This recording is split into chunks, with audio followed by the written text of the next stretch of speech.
El 18 de noviembre de 1978, en medio de una selva remota de Guyana, ocurrió uno de los sucesos más perturbadores y escalofriantes de la historia moderna. 918 personas murieron en un solo día. No en una guerra, no en un desastre natural. Murieron porque un solo hombre se los ordenó.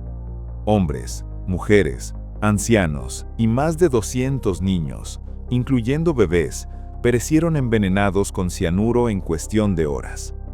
Las imágenes que llegaron al mundo días después dejaron a una generación entera sin palabras. Cientos de cuerpos tendidos en el suelo entre la vegetación tropical. Familias enteras abrazadas en su último momento. Era la mayor muerte masiva en suelo americano hasta ese entonces. Y el responsable de todo no era un dictador, no era un terrorista conocido, no era un criminal buscado por la justicia. Era un predicador carismático que había convencido a miles de personas de que era un mensajero de Dios. Su nombre era Jim Jones, y lo que nadie se explica hasta hoy es cómo llegó a tener ese poder. Esta es su historia. James Warren Jones nació el 13 de mayo de 1931 en Crete, Indiana, en el corazón de Estados Unidos. Desde pequeño, algo en él era diferente. Su padre era veterano de guerra, enfermo, ausente. Su madre trabajaba sin descanso para sobrevivir. Jim creció prácticamente solo, y ese vacío lo llenó de una manera muy particular. Se obsesionó con la religión, con la muerte y con el poder de hablarle a la gente. Los vecinos contaban historias extrañas sobre él, que de niño recogía animales muertos y les hacía funerales elaborados, que predicaba sermones en su garaje a los perros y a los niños del barrio, que desde muy pequeño sabía exactamente cómo hacer que la gente lo escuchara. Pero lo que nadie sabía entonces era que ese niño raro de Indiana iba a convertirse en uno de los líderes más peligrosos que el mundo haya visto jamás. En 1954, con apenas 23 años, Jim Jones fundó su primera iglesia en Indianápolis. La llamó el Templo del Pueblo. Y aquí viene algo que mucha gente no sabe. En los años 50, en Estados Unidos, las iglesias eran completamente segregadas.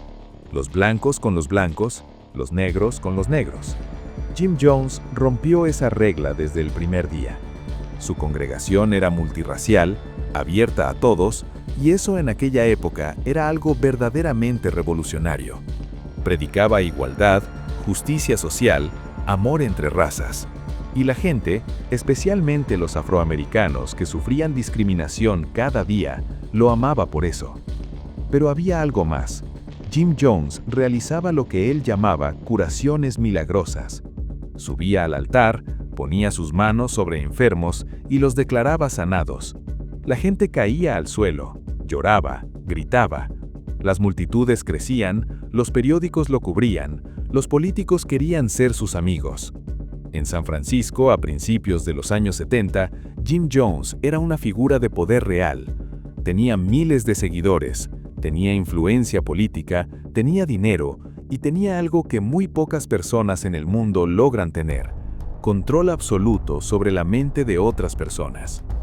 Pero lo que el mundo no veía, lo que ocurría puertas adentro del Templo del Pueblo, era completamente diferente. Los miembros de la secta eran humillados en público si cometían alguna falta.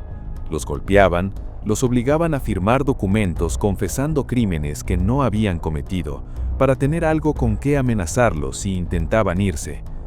Les pedían que entregaran sus bienes, sus casas, sus ahorros de toda una vida a la iglesia.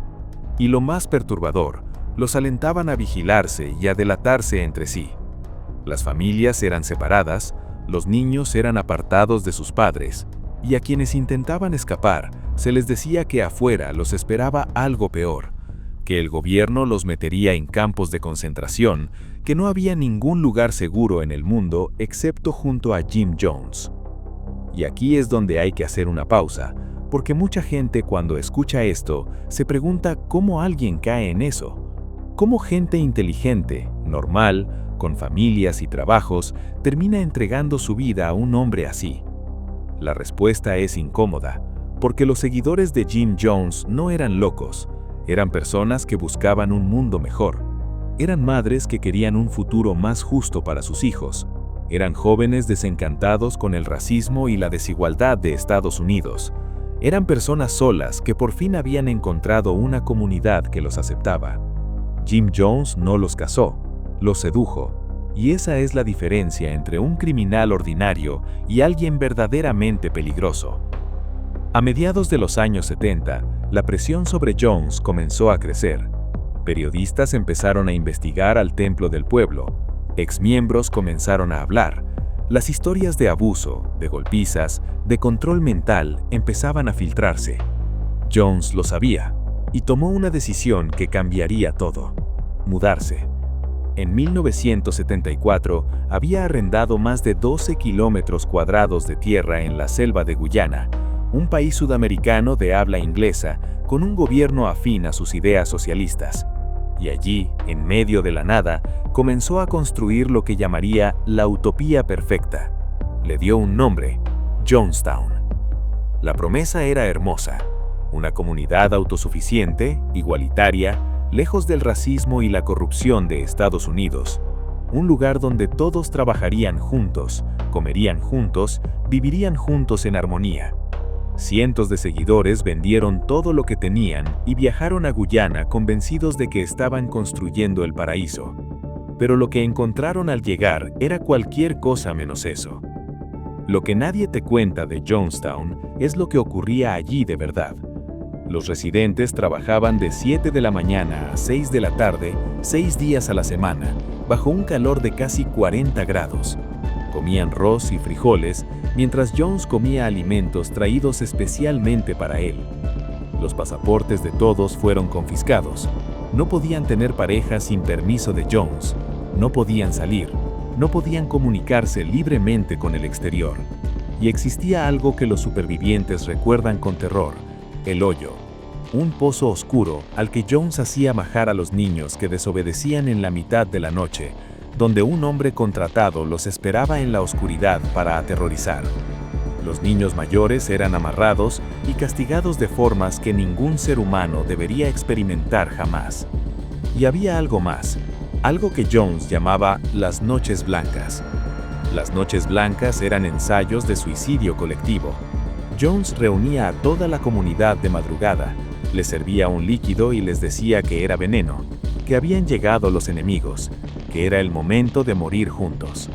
La gente bebía, y cuando nada pasaba, Jones les decía que había sido una prueba de lealtad.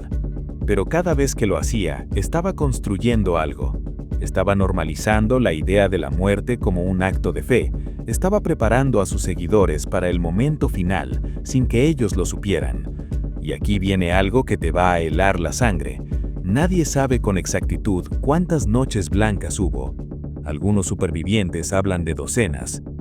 Para entonces, la paranoia de Jim Jones había llegado a niveles extremos. Consumía cantidades masivas de medicamentos, estaba convencido de que el gobierno norteamericano conspiraba para destruirlo. Sus discursos, que antes eran inspiradores y llenos de esperanza, se habían convertido en delirios interminables transmitidos por altavoces durante horas, día y noche, para que nadie pudiera escapar de su voz, ni siquiera mientras dormía. Jonestown ya no era una utopía, era una prisión en medio de la selva, y sus habitantes lo sabían, pero no había a dónde ir. Y entonces llegó el congresista Leo Ryan. En noviembre de 1978, Ryan viajó a Jonestown acompañado de periodistas y familiares de miembros de la secta, preocupados por los reportes de personas retenidas contra su voluntad. Lo que encontró al llegar, al menos en la superficie, fue una comunidad aparentemente funcional. Ryan incluso declaró públicamente que lo que veía era impresionante, pero lo que nadie esperaba fue lo que pasó después. Esa misma noche, varios miembros de Jonestown se acercaron en secreto a Ryan y a los periodistas. Le pasaron notas dobladas, pedían salir, pedían que lo sacaran de ahí. Jones lo vio, y para él eso era traición imperdonable. El 18 de noviembre de 1978, mientras el congresista Ryan y su delegación se dirigían hacia la pista de aterrizaje de Port Kaituman, junto con algunos desertores de la secta, los hombres de confianza de Jones los emboscaron. Abrieron fuego. El congresista Ryan fue asesinado a balazos. También 3 periodistas y una de las mujeres que intentaba escapar. La secretaria de Ryan recibió 5 disparos y sobrevivió de milagro. Era la primera vez en la historia de Estados Unidos que un congresista era asesinado en el ejercicio de sus funciones. Y en Jonestown, en ese mismo momento, Jim Jones reunió a toda la comunidad. Las grabaciones de ese día existen. Fueron recuperadas por investigadores después de la tragedia. Se puede escuchar la voz de Jones, lenta, pesada, diciéndole a su gente que había llegado el momento, que el mundo no los dejaría vivir en paz, que morir juntos era un acto revolucionario.